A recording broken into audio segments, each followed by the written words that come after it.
ആംസ്റ്റർഡാമിന് ചുറ്റുമുള്ള കാറ്റാടി യന്ത്രങ്ങൾ. ഡച്ച് ജലനിയന്ത്രണ ചരിത്രത്തിന്റെ ചിഹ്നങ്ങൾ. നെതർലാൻഡ്സ് എന്ന രാജ്യം കടൽ നിരപ്പിനേക്കാൾ താഴെയായി വ്യാപിച്ചു കിടക്കുന്നു. അതുകൊണ്ട് തന്നെ വെള്ളപ്പൊക്കത്തെ നിയന്ത്രിക്കുക എന്നത് ജീവൻ രക്ഷയുടെ കാര്യമായിരുന്നു. ഈ ആവശ്യത്തിനായി 16-ാം നൂറ്റാണ്ടു മുതൽ ഡച്ചുകാർ കാറ്റാടി യന്ത്രങ്ങൾ നിർമ്മിച്ചു. പ്രധാന ലക്ഷ്യങ്ങൾ: കടലും നദികളും കയറി വരുന്ന വെള്ളം പുറത്തേക്ക് പമ്പ് ചെയ്യുക, കൃഷിക്ക് അനുയോജ്യമായ പോൾഡർ ഭൂമി സൃഷ്ടിക്കുക, ധാന്യം അരയ്ക്കുക, മരം മുറിക്കുക തുടങ്ങിയ വ്യാവസായിക ആവശ്യങ്ങൾ.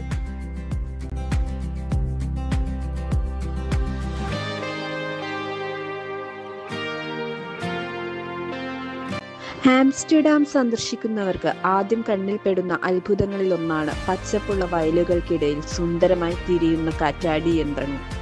ഇവ ഒരു മനോഹര കാഴ്ച മാത്രമല്ല, നെതർലാൻഡ്സിന്റെ വെള്ളപ്പൊക്കത്തിനെതിരായ നൂറ്റാണ്ടുകളായുള്ള പോരാട്ടത്തിന്റെ ജീവനുള്ള സാക്ഷ്യങ്ങളാണ്.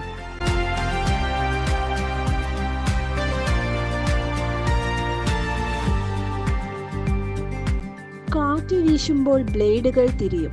അകത്തെ ഗിയർ സംവിധാനങ്ങൾ പമ്പ് പ്രവർത്തിപ്പിക്കും. വെള്ളം താഴ്ന്ന പ്രദേശങ്ങളിൽ നിന്ന് കനാലുകളിലേക്ക് മാറ്റപ്പെടും. ഈ ലളിതമായ എഞ്ചിനീയറിംഗ് ആശയം തന്നെ ഒരു രാജ്യത്തെ വെള്ളപ്പൊക്കത്തിൽ നിന്നും രക്ഷിച്ചു.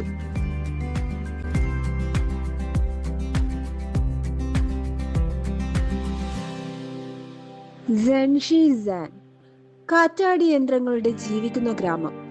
ആംസ്റ്റർഡാമിൽ നിന്ന് കുറച്ചു ദൂരം മാത്രം. ഇവിടെ ഇപ്പോഴും പ്രവർത്തിക്കുന്ന പലതരത്തിലുള്ള കാറ്റാടി യന്ത്രങ്ങൾ കാണാം. സോമിൽ, ഓയിൽ മിൽ, ഗ്രെയിൽ മിൽ. ഇതൊരു ഓപ്പൺ എയർ മ്യൂസിയമാണ്. പഴയ ഡച്ച് ജീവിത രീതിയും ഇവിടെ അനുഭവിക്കാം.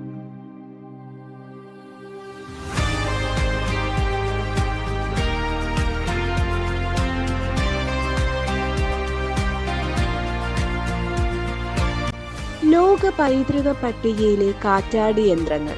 19 കാറ്റാടി യന്ത്രങ്ങൾ ഒരേ നിരയിൽ. ജലനിയന്ത്രണത്തിന്റെ അതുല്യ മാതൃക. യുനെസ്കോ ലോക പൈതൃക പദവി ലഭിച്ച സ്ഥലം.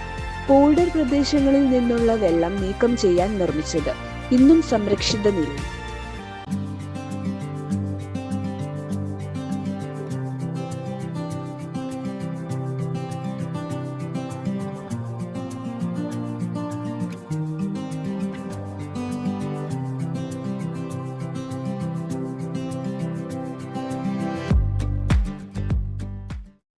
കടലിനേക്കാൾ താഴെ ജീവിക്കാൻ പഠിച്ച ഒരു ജനതയുടെ കഥയാണ് ഇത്.